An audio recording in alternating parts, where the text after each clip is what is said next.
존경하는 국민 여러분, 국회의장님, 그리고 존경하는 동료 의원 여러분, 어제 미국 트럼프 행정부는 25%의 관세를 대한민국에 선포하였습니다. 저희는 무역으로 먹고 사는 나라입니다. 저희에게 던져진 이 도전을 헤쳐가야 합니다. 내일 123일간의 대통령 계엄 탄핵 정국의 종지 마침표가 찍히게 됩니다. 대한민국은 내일의 결론을 넘어 다시 다음 단계로 전진해야 합니다.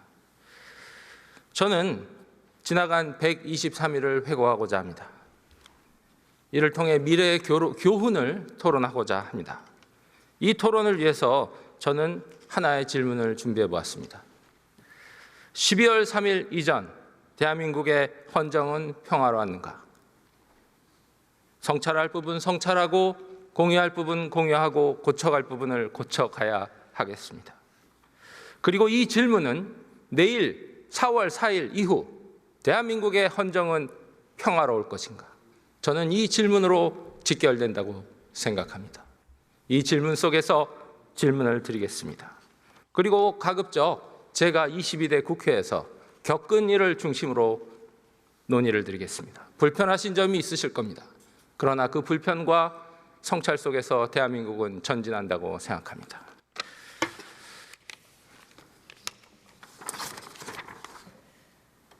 국민의힘 서울 강남구 의뢰 박수민 의원입니다. 질문을 위해서 발언대를 국무위원석으로 돌리고 있습니다.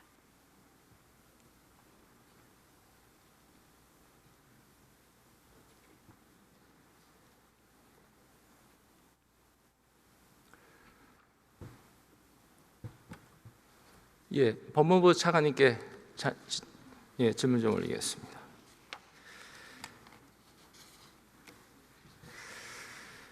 안타깝게도 다시 줄탄핵 얘기를 꺼내지 않을 수가 없습니다. 제가 22대 국회에 등원하자마자 6월 27일 당시 김홍일 방통위원장에 대한 탄핵 시도가 있었고 김홍일 위원장이 바로 사퇴했습니다. 그리고 동시에 검사 4명에 대한 탄핵이 시작되었습니다. 제가 알기로는 이재명 대표 관련한 사건을 수사했던 검사들로 기억합니다. 맞습니까? 네, 맞습니다. 그리고 그 탄핵들은 이제 시간이 거쳐서 9대 0으로 기각되었습니다. 맞습니까? 네, 맞습니다. 그러면 이 수사 검사에 대한 정치권의 이 탄핵과 이 기각, 이것에 대한 어떤 후유증이라든지 교훈이라든지 소회가 남으셨을 것 같습니다. 거기에 대해서 의견을 듣고 싶습니다. 네, 기본적으로 탄핵 소추가 되면 직무 정지가 됩니다. 이 헌법에 규정이 되어 있기 때문에 어떻게 보면 그 정도로 중단 효과를 발생한다는 점 비춰봤을 때 탄핵 소추 절차에 대해서는 상당한 또 신중함과 또 면밀한 검토가 필요하지 않은가라는 생각이 듭니다. 정치권과 검사의 관계는 이제 정말 미묘한 상태가 됐는데 이 탄핵으로 인한 소추로 인한 물론 기각이 되었지만 검사들의 사기에 미치는 영향은 어떻게 판단하십니까? 네, 기본적으로 이 사건 수사와 관련됐던 그런 이유로 어떤 탄핵 소추가 돼서 직무가 정지된다고 하는 것은 검사들로서는 쉽게 받아들이기 어려운 그런 상황입니다. 그래서 앞으로는 그런 부분들에 대해서는 보다 더 좀 신중한 그리고 면밀한 검토가 선행될 필요가 있다고 생각이 듭니다. 직무 정지 기간은 어느 정도 되었습니까? 직무 정지 기간이 한 두 달 정도 된, 정확한 날짜는 다시 한 번 더 살펴봐야 될 것 같긴 한데 7월부터 시작됐으면 결과가 나올 때까지 6개월이 넘었던 것이 아닌가요?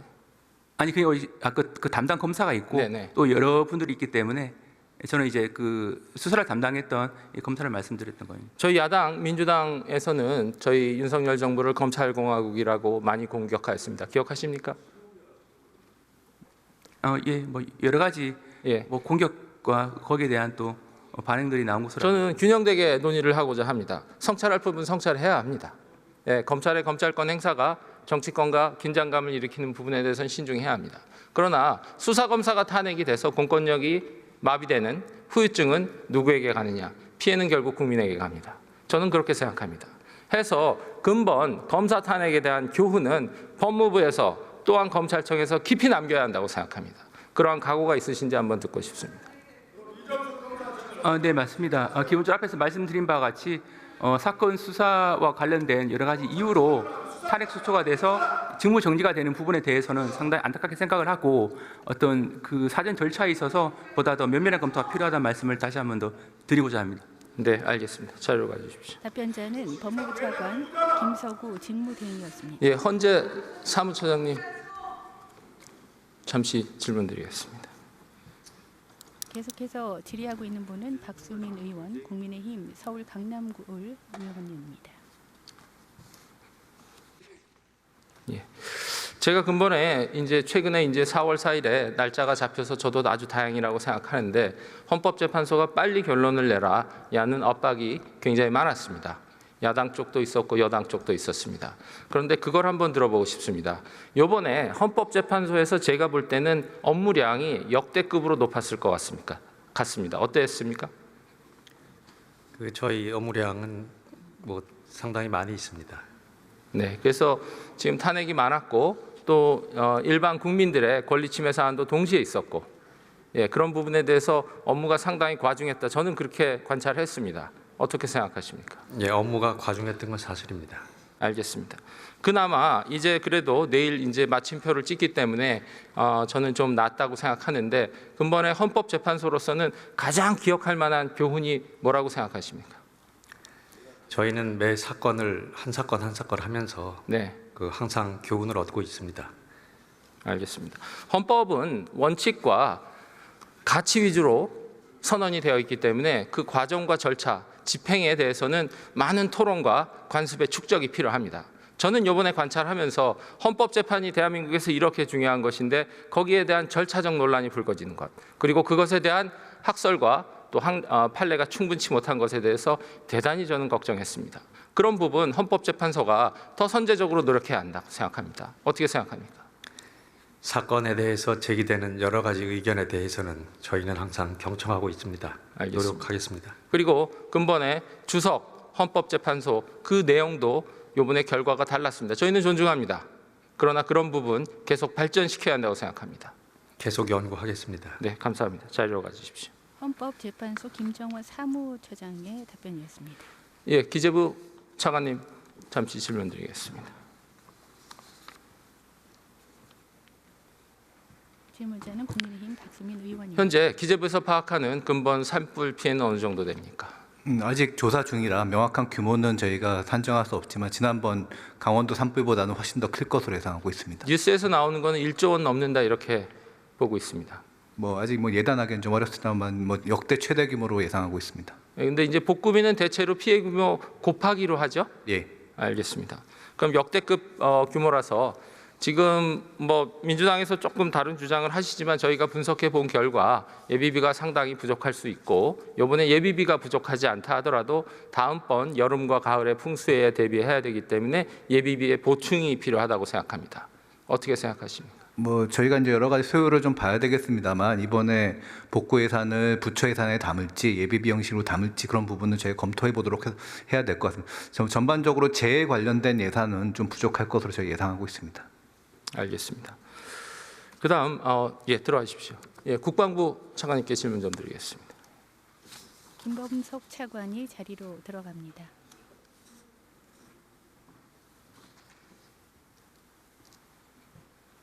예, 대통령은 군 통수권자시죠? 그렇습니다. 대통령의 활동이 제약이 되면 군 통수 활동에 제약이 된다고 볼 수 있습니까?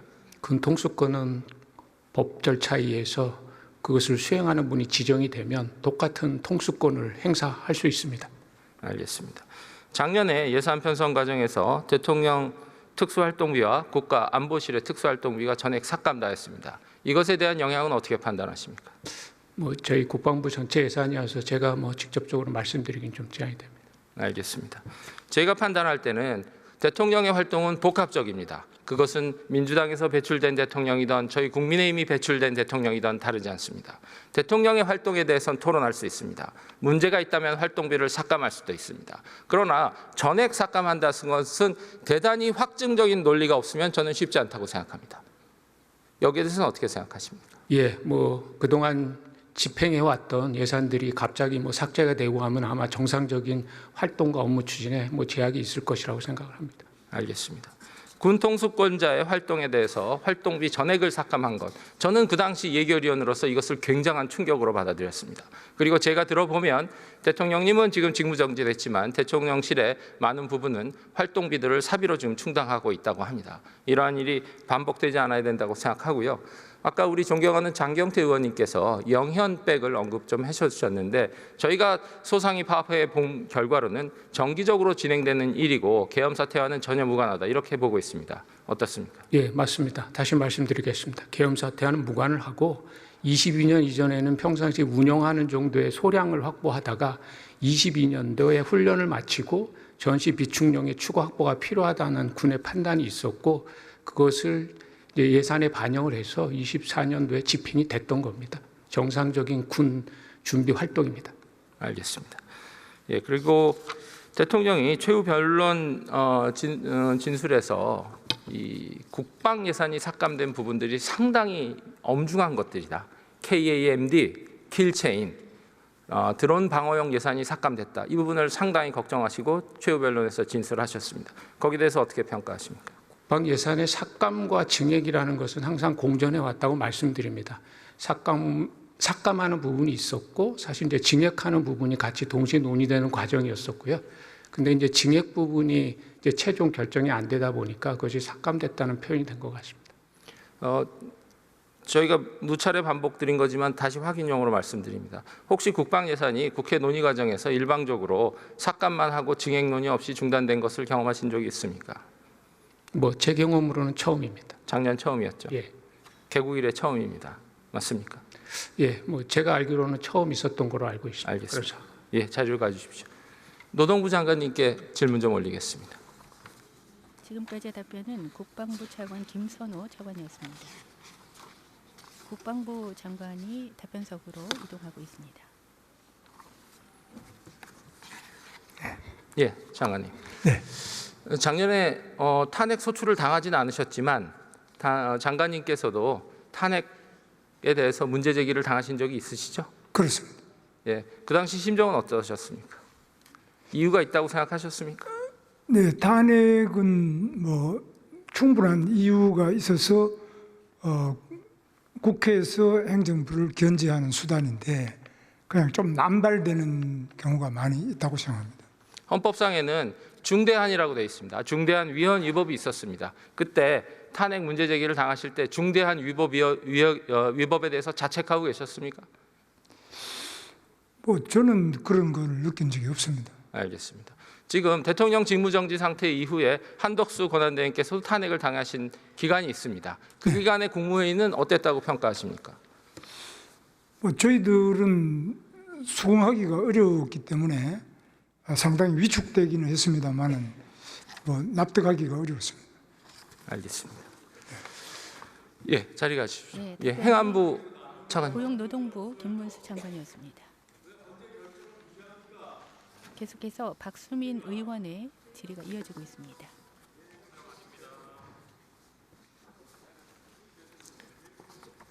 예, 행안부 차관입니다. 예, 지금 피해 상황은 긴급 구호, 그다음에 이제 항구적인 복구 이렇게 2단계로 진행될 것 같습니다. 어떻게 되고 있습니까? 말씀처럼 일단 피해 조사가 지금 진행 중이고요. 그 사이에 긴급 복구할 수 있는 부분들은 서둘러서 하고 있습니다. 재해대책 예비비는 아직 배정되지 않았죠? 예, 그렇습니다. 지자체 예산으로 하고 있습니까? 그럼? 저희가 특교세를 좀 줘서 긴급하게 사용하고 있습니다. 특교. 예, 알겠습니다. 많지는 않습니다. 예, 지자체 많지는 않죠. 어느 정도 집행하셨습니까? 예, 일단은 300억 전달이 됐습니다만 전체 피해에 비해서는 굉장히 작은 금액입니다. 네, 산불이라는 단어는 하나의 동일한 단어지만 지역마다 사건마다 교훈을 남길 것으로 생각합니다. 이번에 굉장히 큰 산불이었는데 역대급. 예, 지금 저희가 주목해야 될 복구 대책에서 주목해야 될 핵심 포인트가 뭡니까? 현지에서 많은 분들이 한 4천 채 정도 전소가 되시다 보니까 마을 단위로 그분들께서는 마을에 대한 복원을 걱정을 하고 계시고 또 지역에서는 이제 지방 소멸까지도 많이 걱정을 하고 있습니다. 지방 소멸이 더 가속화되는 문제. 그 주민들께서는 그런 걱정이 많으시고 전체적으로는 이 기후 변화에 따른 전반적인 재해 대응 체계도 좀 더 완벽하게 갖춰야 될 것으로 생각을 하고 있습니다.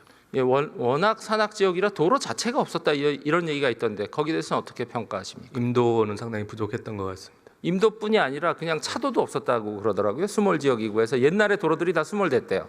어떻게 보십니까? 전체적으로 오지에 있는 마을들이 굉장히 많은 피해를 받습니다. 그러다 보니까 접근이 상당히 어려웠던 점도 있고 말씀 주신 것처럼 인프라적인 측면도 있었다고 봅니다. 알겠습니다. 저희 여야 모두가 머리를 모아서 특별법 등 신속히 검토하겠습니다. 예, 이번에 교훈에 대해서 잘 정리해서 특별법에 반영되고 또한 집행에 도움이 되도록 꼭 정리해 주십시오. 네, 알겠습니다. 고기동 행정안전부 차관의 답변이었습니다.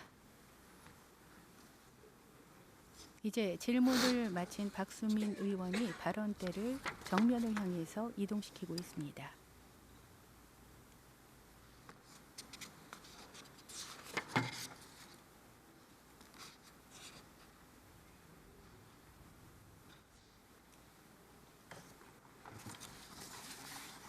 예, 마무리 말씀 올리겠습니다. 헌법은 어떻게 수호될 수 있는가? 저는 12월 3일 이후로 이 질문에 대해서 깊이 고민하지 않을 수 없었습니다. 저는 헌법학자는 아닙니다. 그러나 세 가지 단어를 생각해 보았습니다. 우리 헌법에는 가치와 원칙과 규칙이라는 세 가지 구성 요소가 있습니다. 헌법의 가치는 자유민주주의와 자유시장경제이고 그 가치를 지키는 원칙은 삼권 분립과 법치주의이며 그것을 지키는 우리의 규칙이 있고 그것이 절차적 민주주의라고 저는 믿습니다. 절차가 있다고 무조건 사용해도 되는가? 다수결은 항상 선이 될 수 있는가? 저는 이 점에 대해서 저도 성찰하겠습니다. 그러나 동료 의원님들의 성찰도 촉구드립니다. 그 지점도 성찰하겠습니다.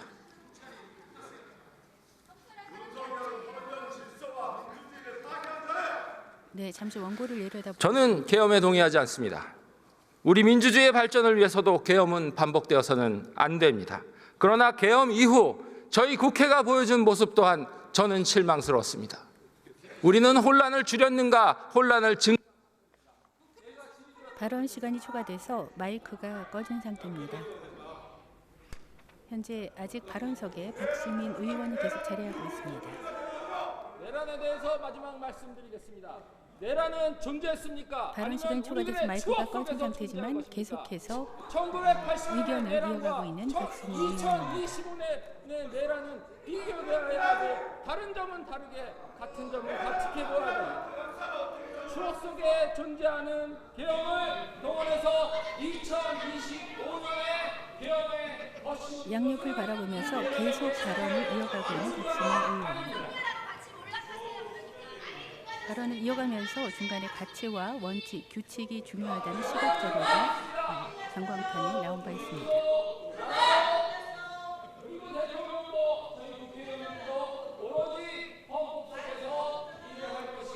열 번째 질문자 박수민 의원이 계속해서 발언대에 서 있습니다.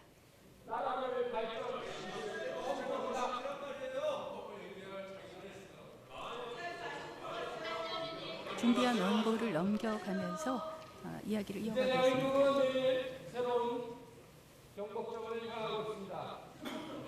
헌법재판소의 경영한 판단을 기다립니다. 국민 모두가 성숙한 승복의 시간을 향해야 하고 발언 시간이 초과돼서 마이크는 꺼진 상태입니다. 가장 노력해야 하는 사람들이 여기 모인 300명이라고 생각합니다.